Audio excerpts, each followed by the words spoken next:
2023 October 7 ശേഷം ഇന്നത്തേക്ക് ഏകദേശം 720 ദിവസങ്ങളായി ആ കൊച്ചു പ്രദേശത്തെ ആളുകൾ കാണിച്ച പ്രതിരോധം ലോകം അംഗീകരിക്കുന്നത് പോലെ അവിടെ ഏതൊക്കെയോ നാട്ടിൽ നിന്ന് കടന്നു വന്ന പുതിയ പുതിയ വാദങ്ങളുമായി കടന്നു വന്ന ആളുകൾക്ക് ഇടം നൽകിയ രാഷ്ട്രം പോലും, ബ്രിട്ടൻ പോലും അവരെ അംഗീകരിക്കുന്ന സാഹചര്യം ലോകത്ത് നിലനിന്നത് അവരുടെ പോരാട്ടത്തിന്റെ വിജയം കൂടിയാണ്. പ്രതിസന്ധികൾ അവർ അഭിമുഖീകരിക്കുന്നുണ്ടെങ്കിലും ലോകത്തിന്റെ ശ്രദ്ധയും ലോകത്ത് മനസാക്ഷിയുള്ളവരുടെ ശ്രദ്ധയും അവർക്ക് ആകർഷിക്കാൻ കഴിഞ്ഞു എന്നത് ആ പോരാട്ടത്തിന്റെ വിജയമായി കൂടി മനസ്സിലാക്കണം. അവരത്രയാണ് പ്രതീക്ഷിച്ചത്. നമുക്കറിയാം, കൽച്ചീളുകൾ കൊണ്ട് പോരാട്ടം നടത്തിയ പാരമ്പര്യമുള്ള ഒരു സമൂഹമാണ് അവർ. അവരുടേതാണ് ആ നാട് എന്നത് നമ്മുടെ രാഷ്ട്രപിതാവ് പോലും പറഞ്ഞിട്ടുള്ള കാര്യമാണ്. അറബികളുടേതാണ്, അവർക്ക് അവകാശപ്പെട്ടതാണ്. ജോർദാൻ നദി മുതൽ മെഡിറ്ററേനിയൻ കടൽ വരെയുള്ള ഫലസ്തീൻ പ്രദേശമെന്ന് നമ്മുടെ രാഷ്ട്രപിതാവ് പറഞ്ഞിട്ടുള്ളതാണ്. പിന്നെയാണ് അവിടെ മറ്റുള്ള ആളുകളെ കുടിയേറ്റക്കാരായി കൊണ്ടുചെന്ന് കുടിയിരുത്തി അവരുടെ പ്രദേശങ്ങൾ മാന്തി എടുത്ത് എല്ലാ പ്രദേശങ്ങളും, ഭൂരിഭാഗം പ്രദേശങ്ങളും കൈയടക്കിയിട്ട് അവസാനത്തെ തുരുത്ത്, അവസാനത്തെ മുനമ്പ്, ആ മുനമ്പും പിടിച്ചെടുക്കണമെന്ന ദാർഢ്യത്തോടെ ശത്രു അതിക്രൂരമാം വിധം, ചരിത്രത്തിൽ ഇതുവരെ കണ്ടിട്ടില്ലാത്ത കേട്ടിട്ടില്ലാത്ത വിധം. നമ്മൾ ചരിത്രത്തിലെ പല ക്രൂരതകളും കേട്ടിട്ടുണ്ട്. പക്ഷെ നമ്മൾ ജീവിക്കുന്ന കാലത്ത് നമ്മളത് കണ്ടുകൊണ്ടിരിക്കുകയാണ്, ലൈവായി കണ്ടുകൊണ്ടിരിക്കുകയാണ്, ലൈവായി അനുഭവിച്ചു കൊണ്ടിരിക്കുകയാണ്. പട്ടിണി എന്ന് പറഞ്ഞാൽ മലയാളത്തിന് അതിന് ഫാമിൻ എന്ന് പറയുന്ന വാക്കിന് മലയാളത്തിൽ എന്താണ് അതിന്റെ അർത്ഥം എന്ന് പറയാൻ കഴിയില്ല. പട്ടിണി എന്ന് മാത്രം പറഞ്ഞാൽ പോരാ. ഒരു പ്രദേശത്തെ വലിയ ഒരു ശതമാനം ആളുകൾ ആഹാരം ലഭിക്കാതെ, വേണ്ടത്ര ഭക്ഷണം ലഭിക്കാതെ, അത് കുട്ടികളാണെങ്കിലും മുതിർന്നവരാണെങ്കിലും, ഉമ്മമാർക്ക് അമ്മിഞ്ഞപ്പാല് നൽകാനുള്ള ആരോഗ്യമില്ലാതെ, മുലപ്പാല് വരാത്ത സാഹചര്യത്തിൽ ചൂടുവെള്ളം തിളപ്പിച്ചിട്ട് വായിലേക്ക് തൊട്ടുകൊടുക്കേണ്ടി വരുന്ന ദുർഗതി നമ്മൾ ഫലസ്തീനിൽ നിന്ന് വായിക്കുകയാണ്. അല്ലാഹു സുബ്ഹാനഹു വ തആല ഒരു സമൂഹത്തിന് നൽകുന്ന ഏറ്റവും പ്രധാനപ്പെട്ട 2 അനുഗ്രഹം എന്ന് പറയുന്നത്, ഒന്ന് സുരക്ഷിതത്വവും മറ്റൊന്ന് വിശപ്പില്ലാത്ത അവസ്ഥയുമാണ്. ഏത് സമൂഹത്തിനും അള്ളാഹു നൽകുന്ന ഏറ്റവും പ്രധാനപ്പെട്ട 2 അനുഗ്രഹങ്ങളാണത്. സുരക്ഷിതമായി ജീവിക്കാൻ കഴിയുക, വിശക്കുമ്പോൾ കഴിക്കാൻ ഭക്ഷണം ഉണ്ടാവുക. അള്ളാഹു മക്കയിലെ ആളുകളോട് ദീന ദഅവത്ത് ചെയ്യുന്നിടത്ത് പറയാൻ വേണ്ടി നിർദ്ദേശിച്ചിട്ടുള്ള പരിശുദ്ധ ഖുർആനിലെ ആയത്ത്, ലഇലാഫി ഖുറൈശിൻ ഇലാഫിഹിം റിഹ്ലത ശിതാഇ വസൈഫ് ഫലിയഅബ്ദു റബ്ബ ഹാദൽ ബൈത്ത് അല്ലദീ അത്അമഹും മിൻ ജൂഅ വആമനഹും മിൻ ഖൗഫ്. വിശക്കുന്ന സമയത്ത് ഭക്ഷണം നൽകിയില്ലേ അള്ളാഹു, സുരക്ഷിതത്വത്തോടെ ജീവിക്കാനുള്ള സാഹചര്യം ഒരുക്കിയില്ലേ അള്ളാഹു, ആ അള്ളാഹുവിനെ ആരാധിക്കൂ എന്ന് പറയുന്നുണ്ട്. അതിനെ വ്യാഖ്യാനിക്കുന്നിടത്ത് മഹാന്മാരായ ഖുർആൻ വ്യാഖ്യാതാക്കൾ പറഞ്ഞു തരുന്നത്, മനുഷ്യരെ സംബന്ധിച്ചിടത്തോളം വളരെ പ്രധാനപ്പെട്ട അനുഗ്രഹങ്ങളാണ് വിശക്കുമ്പോൾ കഴിക്കാൻ ഭക്ഷണം ഉണ്ടാവുക എന്നതും സുരക്ഷിതമായി ജീവിക്കാനുള്ള സാഹചര്യം ഉണ്ടാവുക എന്നത്. എന്നാൽ ഈ 2 അനുഗ്രഹങ്ങളും ഇല്ലായ്മ ചെയ്യപ്പെട്ട, ഈ 2 അനുഗ്രഹങ്ങളും ഇല്ലായ്മ ചെയ്യപ്പെട്ട ഒരു പരീക്ഷണത്തെയാണ് നമ്മുടെ പ്രിയപ്പെട്ട ഗസയിലെ സഹോദരന്മാർ അഭിമുഖീകരിച്ചു കൊണ്ടിരിക്കുന്നത്. ഒരുപക്ഷെ ബോംബർ വിമാനത്തെക്കാൾ അവർ ഭയപ്പെടുന്നത് വിശന്നുള്ള മരണമാണ്. ബോംബ് വന്ന്, മിസൈൽ വന്ന് വീഴുമ്പോ ആ നിമിഷത്തിൽ തന്നെയാണ് മരിക്കുന്നത്. എന്നാൽ വിശന്നുള്ള മരണം എന്നാൽ മരണത്തിന്റെ അവസാനത്തെ നിമിഷത്തിലും വേദന അനുഭവിച്ചുള്ള മരണമാണ്. ഗസയിൽ മരണപ്പെട്ടുകൊണ്ടിരിക്കുന്ന കുട്ടികളിൽ ഭൂരിഭാഗവും മരണപ്പെടുന്നത് ബോംബുകൾ കൊണ്ടല്ല, ഭൂരിഭാഗം കുട്ടികളും മരണപ്പെടുന്നത് വിശപ്പ് കൊണ്ടാണ് എന്ന് നമ്മൾ മനസ്സിലാക്കണം. ഞാനും നിങ്ങളും സുഭിക്ഷമായി ഭക്ഷണം കഴിക്കുന്ന ഈ കാലത്ത് നമ്മുടെ സഹോദരങ്ങൾ, ഒരു തെറ്റും ചെയ്യാത്ത കുഞ്ഞുമക്കൾ എന്ത് തെറ്റാണ് ചെയ്തത്, ആ പ്രദേശത്തുകാരെന്ത് തെറ്റാണ് ചെയ്തത്, അവർ പിറന്ന മണ്ണിൽ വേറെ ആരൊക്കെയോ കൊണ്ട് വന്ന് അവരാണ് ഈ രാജ്യത്തിന്റെ ആളുകൾ എന്ന് പറഞ്ഞ് അവർക്ക് സകല ആയുധങ്ങളും നൽകി അവരെ അവരുടെ വീടുകളടക്കം കയ്യേറിക്കൊണ്ട് ആ ജനതയെ ആ നാട്ടിൽ തന്നെ അഭയാർത്ഥികളാക്കി, പിറന്ന നാട്ടിൽ തന്നെ അഭയാർത്ഥികളാക്കി. 2007 മുതൽ അവർ അഭിമുഖീകരിക്കുന്ന ഉപരോധത്തിനിടയിൽ അവർ തീർക്കാൻ ശ്രമിക്കുന്ന ചെറിയ ചെറിയ പ്രതിരോധത്തെ, ആ പ്രതിരോധത്തെ അടിച്ചമർത്താൻ വേണ്ടി വംശീയ ഉന്മൂലനം മാത്രം ലക്ഷ്യം വെച്ചുകൊണ്ട് നടത്തുന്ന ക്രൂരമായ ആക്രമണങ്ങളെ ലോകം യുദ്ധം എന്ന് വിളിക്കുക എന്നത് പോലും മഹാപാതകമാണ്. യുദ്ധം എന്ന് പറയുമ്പോൾ സൈനികമായി ശക്തിയുള്ള രണ്ട് രാഷ്ട്രങ്ങൾ തമ്മിലാണല്ലോ യുദ്ധം ഉണ്ടാവുക. ഇവിടെ രണ്ട് രാഷ്ട്രങ്ങൾ തമ്മിലല്ല, ചെറിയ ചെറിയ ആരാണ് എവിടെയാണുള്ളത് എന്ന് പോലും അറിയാത്ത ഒരു വിഭാഗം ആളുകൾ. ആ വിഭാഗം ആളുകളോടാണ് ലോകത്തെ സർവായുധ സജ്ജരായ സർവശേഷിയുമുള്ള ശക്തിയുടെ പിൻബലത്തിൽ ഈ ക്രൂരന്മാരായ ഇസ്രായേലികൾ ഇത്തരത്തിലുള്ള ആക്രമണങ്ങൾ നടത്തിക്കൊണ്ടിരിക്കുന്നത്. വിശ്വാസികളായ നമ്മെ സംബന്ധിച്ചിടത്തോളം ഇത് നമ്മുടെ കൺസേൺ ആവുക എന്നതാണ്. എല്ലാ നേരങ്ങളിലെ പ്രാർത്ഥനകളിലും മനമുരുകിയുള്ള നമ്മുടെ പ്രാർത്ഥനകളിൽ ഗസയിലെ ഈ വിശന്നു മരിക്കുന്ന കുഞ്ഞുമക്കളുടെ മുഖങ്ങൾ ഉണ്ടാവുക എന്നതാണ് നമ്മൾ ചെയ്യേണ്ട ഏറ്റവും പ്രധാനപ്പെട്ട ഉത്തരവാദിത്തം. നമ്മുടെ ആവശ്യങ്ങൾക്ക് വേണ്ടി പ്രാർത്ഥിക്കുമ്പോൾ, നമ്മുടെ സങ്കടങ്ങൾ മറ്റുള്ളവരോടും റബ്ബിനോടും പരാതി പറയുമ്പോൾ, ഇതേപോലുള്ള സങ്കടങ്ങളൊന്നും ഒരു പ്രശ്നമല്ലാത്ത അടിസ്ഥാനപരമായ സങ്കടം എന്ത് എന്ന് നേരിട്ടനുഭവിക്കുന്ന ഒരു ജനതയുടെ വിഷമങ്ങൾ അത് നമ്മുടെ മനസ്സിനെ അലട്ടേണ്ടതുണ്ട്. മുഹമ്മദ് റസൂലുള്ളാഹി സ്വല്ലല്ലാഹു അലൈഹി വസല്ലം തങ്ങളുടെ പ്രബോധനത്തിന്റെ ആദ്യ കാലഘട്ടത്തിൽ നമുക്കറിയാലോ, ശഅബ് അബി താലിബ് എന്ന് പറയുന്ന സ്ഥലത്ത് റസൂലുള്ളാഹി സ്വല്ലല്ലാഹു അലൈഹി വസല്ലം തങ്ങളും ഒപ്പം വിശ്വസിച്ച കുടുംബക്കാരെയും ഉപരോധിക്കപ്പെട്ട ഒരു കാലം. പരിശുദ്ധമായ കാബയുടെ ഉള്ളിൽ നബി തങ്ങളുടെ ഒപ്പം വിശ്വസിച്ച ആളുകളെയും ഉപരോധിക്കണം, അവരുമായി കച്ചവടം നടത്തരുത്, അവരുമായി മിണ്ടരുത് എന്ന് പറയുന്ന എഴുത്തെഴുതി നോട്ടീസ് പതിച്ച കാലം. മുഹമ്മദ് റസൂലുള്ളാഹി സ്വല്ലല്ലാഹു അലൈഹി വസല്ലം തങ്ങളുടെയും ഒപ്പം വിശ്വസിച്ചവരുടെയും ജീവിതത്തിലെ ഏറ്റവും സങ്കടകരമായ ഒരു കാലമാണ് 3 കൊല്ലക്കാലം. അങ്ങനെ ഉപരോധിക്കപ്പെട്ടപ്പോ, കാബയുടെ ഉള്ളിൽ ഈ നോട്ടീസ് പതിച്ചപ്പോ ആളുകൾ റസൂലുള്ളാഹി സ്വല്ലല്ലാഹു അലൈഹി വസല്ലം തങ്ങളോടും ഒപ്പം വിശ്വസിച്ചവരോടും മിണ്ടാതായി, കച്ചവടം നടത്താതായി. അവർ ഈ പറയുന്ന ചെറിയൊരു പ്രദേശത്ത്, ശഅബ് അബി താലിബ് എന്ന് പറയുന്ന പ്രദേശത്ത് ഇങ്ങനെ ഉപരോധിക്കപ്പെട്ട അവസ്ഥയിൽ ജീവിക്കേണ്ടി വരികയാണ്. സ്റ്റോക്കുള്ള ഭക്ഷണമൊക്കെ തീർന്നു.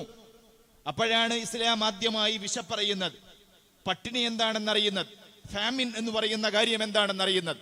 ഒരു പ്രദേശത്തെ, ചെറിയൊരു പ്രദേശത്തെ ആളുകൾ പട്ടിണിയിലേക്ക് കടന്നു.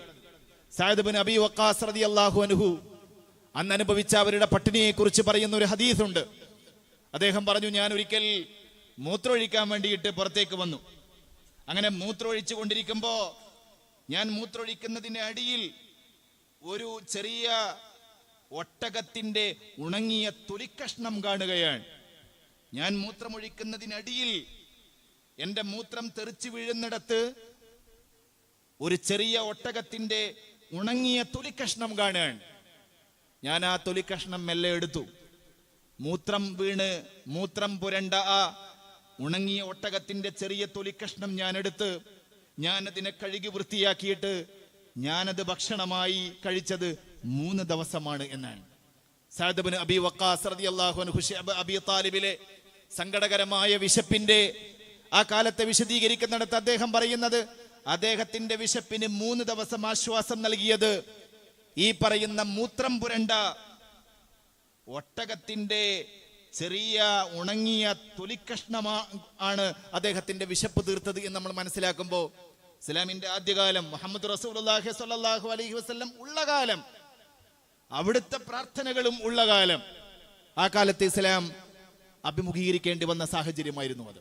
ഭൗതികത എന്നത് ഒരു മുസ്ലിമിനെ സംബന്ധിച്ചിടത്തോളം പ്രയാസങ്ങളും സന്തോഷങ്ങളും എല്ലാം നിറഞ്ഞതാണ്. وتلك الأيام نداولها بين الناس وليعلم الله الذين آمنوا ويتخذ منكم شهداء والله لا يحب الظالمين. അല്ലാഹു പരിശുദ്ധ ഖുർആനിൽ പറയുന്നുണ്ട്, വിഷമങ്ങൾ, സങ്കടങ്ങൾ, ദുഃഖങ്ങൾ, പ്രയാസങ്ങൾ എല്ലാവർക്കും വരും, നിങ്ങൾക്കും വരും, ശത്രുക്കൾക്കും വരും. وتلك الأيام نداولها بين الناس. യുദ്ധവും പ്രയാസങ്ങളും ഒക്കെ ചില നാളുകളാണ്. ചില നാളുകളിൽ സത്യത്തിന്റെ ഭാഗത്ത് ദുഃഖങ്ങൾ ഉണ്ടാകുന്നു, ചില സന്ദർഭങ്ങളിൽ അസത്യത്തിന്റെ ഭാഗത്ത് പ്രയാസങ്ങൾ ഉണ്ടാകുന്നു. ഇതാണ് ഭൗതികത. ഇത് കണ്ട് വല്ലാഹു ലാ യുഹിബ്ബുൽ ളാലിമീൻ, അക്രമികളോട് അള്ളാഹുവിന് ഇഷ്ടമുണ്ട് എന്നാരും തെറ്റിദ്ധരിക്കരുത്. അക്രമികളെ അള്ളാഹുവിന് ഇഷ്ടമുള്ളത് കൊണ്ടല്ല അക്രമികളെ അള്ളാഹു അഴിഞ്ഞാടാൻ അനുവദിക്കുന്നത് എന്ന് നമ്മൾ ഒരിക്കലും മനസ്സിലാക്കരുത്. മറിച്ച് ലിയഅലമ അല്ലാഹുൽ ലദീന ആമനൂ മിൻകും ലിയഅലമ അല്ലാഹുൽ ലദീന ആമനൂ വയത്തഖദ മിൻകും ശുഹദാ. അള്ളാഹു ചില പ്രത്യേകമായ ഈമാനുള്ള ആളുകളെ ലോകത്തിന് കാണിച്ചു കൊടുക്കണം, ലോകർക്ക് മനസ്സിലാക്കി കൊടുക്കണം എന്താണ് യഥാർത്ഥ വിശ്വാസമെന്ന്. വിശ്വാസത്തിന്റെ ഉറപ്പിന് അതിന്റെ ഭദ്രതയ്ക്ക് എത്രമാത്രം കരുത്തുണ്ട് എന്ന് ലോകമറിയണം. വയത്തഖദ മിൻകും ശുഹദാ, ചില രക്തസാക്ഷികളെ പ്രത്യേകമായി അള്ളാഹുവിന് സ്വീകരിക്കണം. രക്തസാക്ഷികളായ ഉന്നതരായ മഹാന്മാരെ അള്ളാഹുവിന് പ്രത്യേകമായി സ്വീകരിക്കാനും അള്ളാഹുവിലുള്ള അചഞ്ചലമായ വിശ്വാസത്തിന്റെ ഉത്തമമായ അടയാളങ്ങൾ ലോകത്തിന് മനസ്സിലാക്കി കൊടുക്കാനും അള്ളാഹു അത്തരം സന്ദർഭങ്ങൾ സത്യത്തിന്റെ ഭാഗത്തും നൽകാറുണ്ട് എന്ന് സൂറത്തു അൽ ഇമ്രാനിൽ പറയുന്നുണ്ട്. ഗസയിലെ ജനങ്ങൾ നമ്മൾ കണ്ടല്ലോ, ഇന്നഹു ലജിഹാദ് നസ്റുൻ അവ ഇസ്തിഷ്ഹാദ് എന്ന് പ്രസംഗിച്ച മനുഷ്യനും രക്തസാക്ഷിയായി. ഒന്നുകിൽ വിജയമാണ് അല്ലെങ്കിൽ രക്തസാക്ഷിത്വമാണ്. രണ്ടും ഒരേപോലെ കാണുന്ന, ഒരു പക്ഷേ വിജയത്തെക്കാളുപരി രക്തസാക്ഷിത്വത്തെ ഉന്നതമായി കാണുന്ന ഒരു ജനത ഞാനും നിങ്ങളും ജീവിക്കുന്ന കാലത്ത് ജീവിക്കുന്നു എന്നതാണ്. ആ ജനത ജീവിക്കുമ്പോൾ നാടിന്റെ ലോകത്തിന്റെ മറ്റൊരു ഭാഗത്ത് എല്ലാ സുഖങ്ങളും അനുഭവിച്ചുകൊണ്ട്, എല്ലാ സുഭിക്ഷതയും അനുഭവിച്ചുകൊണ്ട് നമ്മളിങ്ങനെ ജീവിക്കുമ്പോൾ നമ്മുടെ ബാധ്യത നമ്മൾ നിർവഹിച്ചില്ലെങ്കിൽ, നേരത്തെ പറഞ്ഞതുപോലെ മല്ലം യഹ്തമ്മ ബി അംരിൽ മുസ്ലിമീന ഫലൈസ മിൻഹും, ഈ നമ്മുടെ സഹോദരങ്ങളായ മുസ്ലിങ്ങൾ അഭിമുഖീകരിക്കുന്ന ഈ പ്രയാസങ്ങൾ നമുക്ക് കൺസേൺ അല്ലെങ്കിൽ ആ ഈമാനുള്ള മുസ്ലിങ്ങളോടൊപ്പം സ്വർഗത്തിൽ കടക്കാനാണ് ഞാനും നിങ്ങളും ഈ ജുമുഅ നിസ്കരിക്കുന്നത് എന്ന് നമ്മൾ മനസ്സിലാക്കണം. ആ മരിച്ചു വീഴുന്ന അല്ലെങ്കിൽ രണ്ടു കാലുമില്ലാതെ ജീവിതം ആരംഭിക്കേണ്ടി വരുന്ന കൊച്ചുമക്കളോടൊത്ത് സ്വർഗത്തിൽ കടക്കണമെന്നാണ്. ഒരു തെറ്റും ചെയ്യാതെ വിശന്ന് ജീവിക്കേണ്ടി വരുന്ന ആ മക്കളോടൊത്ത് സ്വർഗത്തിൽ കടക്കണമെന്ന് ആഗ്രഹിച്ചുകൊണ്ടാണ് ഞാനും നിങ്ങളും ഈ ജുമുഅ നിസ്കരിക്കുന്നത് എന്ന് നമ്മൾ അറിയണം. അതുകൊണ്ട് നമ്മുടെ മനസ്സിൽ ആ നാടിന്റെ പ്രശ്നം നമ്മുടെ കൂടി പ്രശ്നമായി പ്രാർത്ഥനകൾ നമ്മൾ ഉൾക്കൊള്ളിക്കണം. കഴിയാവുന്ന ആളുകളോട് സംസാരിക്കണം. ബന്ധങ്ങളുള്ള ആളുകൾ, ലോകത്തിന്റെ മനസാക്ഷിയാണ് ആ പ്രദേശത്തേക്ക് കൂടുതൽ താല്പര്യത്തോടെ അടുത്തുകൊണ്ടിരിക്കുന്നു എന്നതിന്റെ അടയാളങ്ങൾ കൂടി നമ്മൾ കാണുന്നുണ്ട്. അതൊക്കെ ഏതെങ്കിലും മഹാന്മാർ, ഏതെങ്കിലും നല്ല ആളുകൾ, ഈമാനുള്ള ആളുകൾ പ്രാർത്ഥിച്ച പ്രാർത്ഥനകളുടെ കൂടി ഉത്തരമായിരിക്കുമെന്ന് കൂടി നമ്മൾ മനസ്സിലാക്കണം. ലോകത്തെ വലിയ ഭൂരിഭാഗം രാഷ്ട്രങ്ങളും ആ നാടിനെ രാഷ്ട്രമായി അംഗീകരിക്കുന്നതിന്റെ സന്തോഷ വാർത്തകൾ കൂടി നമ്മൾ ഓരോ ദിവസവും അറിയുന്നുണ്ട്. ആ നാട്ടിലേക്ക് സകല ഉപരോധങ്ങളും ലംഘിച്ചുകൊണ്ട് 54 രാജ്യങ്ങളിൽ നിന്ന് ബോട്ടുകളിലായി, ഒരു ബോട്ടിൽ കുറച്ച് ഭക്ഷണം കൊണ്ടു കൊടുക്കാൻ കഴിയുമെങ്കിൽ അതാവട്ടെ എന്ന് പറഞ്ഞ് സുമൂദ് എന്ന് പറഞ്ഞുകൊണ്ട് സുമൂദ് ഫ്ലോട്ടില്ലകൾ, ചെറിയ ചെറിയ ബോട്ടുകളിലായിട്ട് ആളുകൾ അങ്ങോട്ടേക്ക് പുറപ്പെടുകയും ആ പുറപ്പെട്ട ബോട്ടുകളിലുള്ള സിവിലിയന്മാരെ പോലും ആക്രമിക്കാൻ നേരത്ത് അതിനെ പ്രതിരോധിക്കാൻ വേണ്ടി ചില രാഷ്ട്രങ്ങളെങ്കിലും യുദ്ധക്കപ്പലുകൾ അയച്ചു കൊടുക്കുന്നതിന്റെ ഒക്കെ സന്തോഷങ്ങൾ ഇതിനിടയിൽ നമ്മൾ കാണാതെ പോകരുത്. അതുകൊണ്ട് തീർച്ചയായും അന്തിമമായ വിജയം വൽആഖിബത്തുൽ മുത്തഖീൻ എന്ന് പടച്ചറബ് പറഞ്ഞതുപോലെ അന്തിമമായ വിജയം അത് സത്യത്തിനോടൊപ്പമാണ്. ഫലസ്തീൻ ഉണ്ടാവാതിരിക്കില്ല, ബൈത്തുൽ മഖ്ദിസ് മോചിതമാവാതിരിക്കില്ല.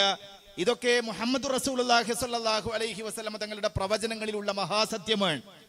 ആ സത്യത്തിന് അതിന്റെ ഭാഗവാക്കാവാൻ ആർക്കാണ് കഴിയുന്നത് എന്നാണ് ലിയഅലമല്ലാഹുല്ലദീന ആമനു, ഈമാൻ പരിശോധിക്കാൻ എന്ന് പടച്ചറബ് പറഞ്ഞത്. പ്രാർത്ഥനകൾ കൊണ്ടെങ്കിലും നമുക്കും അതിന്റെ ഭാഗമാവാൻ കഴിയണം.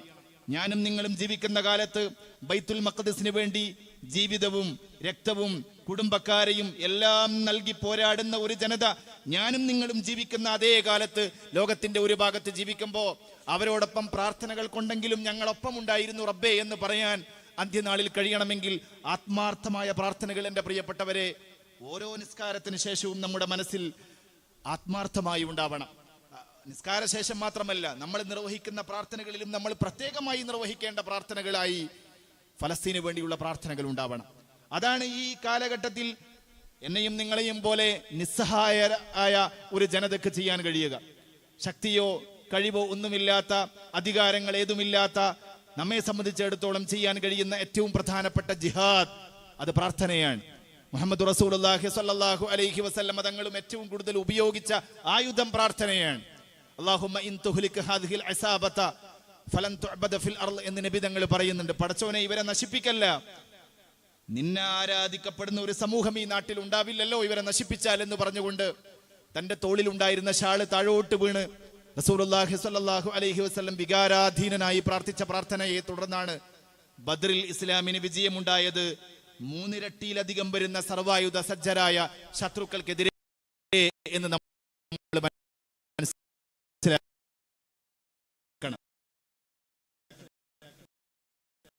ഇന്നാണെങ്കിൽ നമുക്കറിയാം, ലോകത്തെ മുസ്ലിങ്ങൾ അംഗബലം കുറവല്ല, ശക്തി കുറവല്ല, ആയുധവും കുറവല്ല, ഐക്യമില്ല, ഈമാനില്ല, വിശ്വാസമില്ല, അതുപോലെ തന്നെ ഐക്യവുമില്ല. വിശ്വാസമില്ലാത്തത് കൊണ്ട് ഐക്യവുമില്ല. വഹൻ എന്ന് പറയുന്ന നമ്മൾ 2 ആഴ്ച മുമ്പ് സംസാരിച്ചതുപോലെ പ്രത്യേകമായ ദുർബലത, ഭൗതികതയോടുള്ള ആസക്തി, മരണത്തോടുള്ള എന്തെന്നില്ലാത്ത ഭയം, ഇതൊക്കെ നമ്മെ പിടികൂടിയതിന്റെ പേരിൽ മാത്രമാണ് യഥാർത്ഥത്തിൽ നമുക്ക് വിജയിക്കാൻ കഴിയാത്തത്. അല്ലാഹു സുബ്ഹാനഹു വ തആല ഈ ഉമ്മത്തിന് ശക്തി പ്രദാനം ചെയ്യുമാറാവട്ടെ.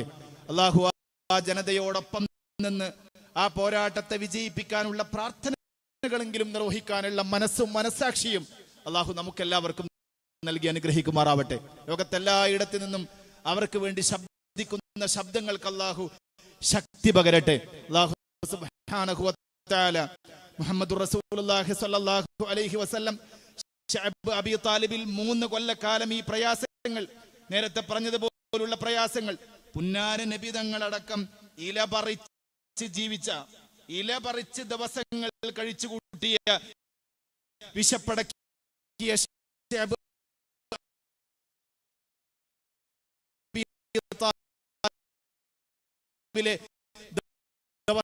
ദിവസങ്ങൾക്ക് ശേഷം 3 കൊല്ലം കഴിഞ്ഞപ്പോഴും ഇവർ വിശ്വാസത്തിൽ നിന്ന് പിന്തിരിയില്ല എന്ന് ശത്രുക്കൾ മനസ്സിലാക്കി.